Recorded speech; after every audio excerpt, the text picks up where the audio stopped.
2019년 8월 지금 우리나라와 일본의 갈등의 골이 깊어지고 있습니다. 이 분쟁은 아시아는 물론 세계적인 관심을 끌고 있습니다. 그런데 이런 생각해 보셨나요?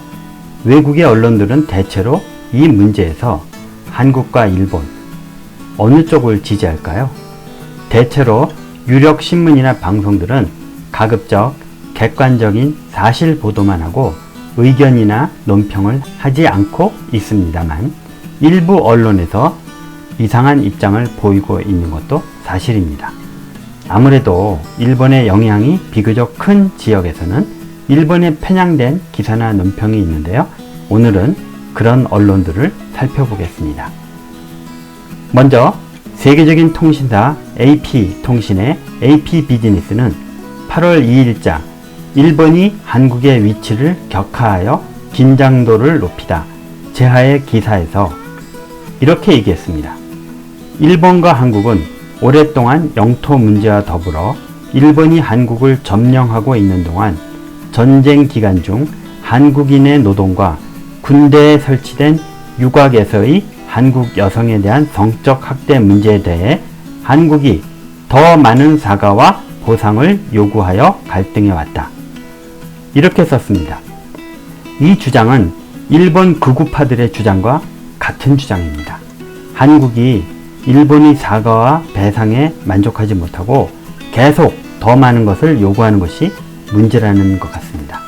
이 기사를 쓴 기자의 이름이 마리 야마구치입니다. 야마구치, 일본계인 듯 싶습니다. 전 세계에서 수많은 신문 방송들이 AP 기사를 받아 쓴다는 것을 생각하면 이건 심각한 문제네요. 역시 그런 일이 있었던 것 같습니다. 8월 5일자 미국 에컨서주의 유력신문 센티넬 레코드지는 한국, 일본의 조치에 대응할 것을 천명하다 라는 제목의 기사에서 일본 정부의 입장을 상세히 설명하면서 1961년도에 일본 정부가 한국 노동자들에 대해서 개인적 보상을 하겠다고 했더니 오히려 한국 정부가 거절했다라는 일본 정부의 지금 주장을 그대로 실었습니다. 이거 누가 썼을까요? 찾아보니 바로 앞에 기사를 쓴 마리 야마구치 기자입니다. 이제 아시아 나라들을 볼까요?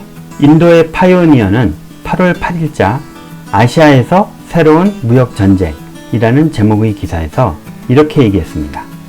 오랫동안 한국은 이러한 주요 물자의 공급에서 특별한 대우를 받아왔다. 그 덕에 삼성이나 하이닉스 같은 회사들이 반도체 시장에서 강자로 떠올랐다. 이건 마치 일본이 우리나라를 위해 희생해온 것처럼 쓴 거네요. 누가 이따위 논평을 썼나 찾아보니 뉴델리 대학 일본학 교수입니다. 어쩐지. 중국 신화통신은 8월 8일자 일본과의 무역 전쟁으로 한국의 수출이 지장을 받을 것이라는 제목의 기사에서 한국은행은 일본의 수출 규제가 한국 경제에 불확실성을 더할 것을 우려한다고 발표했다라고 보도했습니다.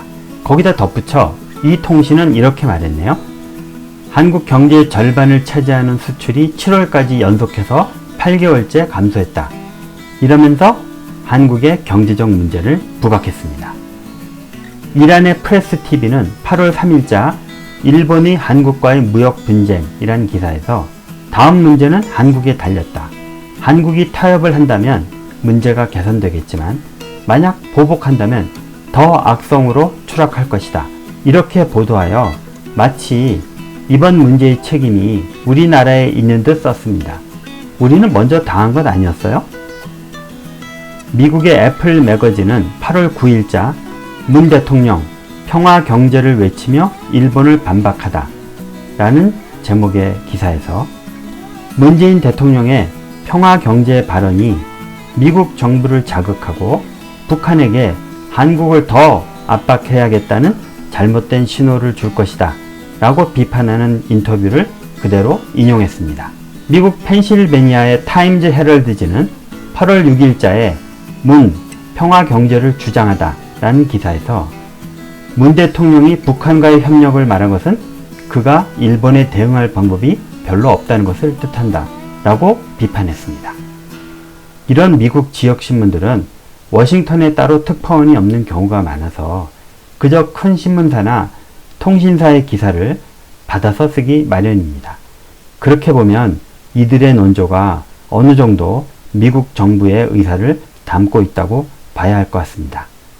이 외에도 많은 신문들이 이런 기사를 썼군요. 지금 우리는 국제 여론전에서 잘하고 있는 것인가요? 걱정됩니다.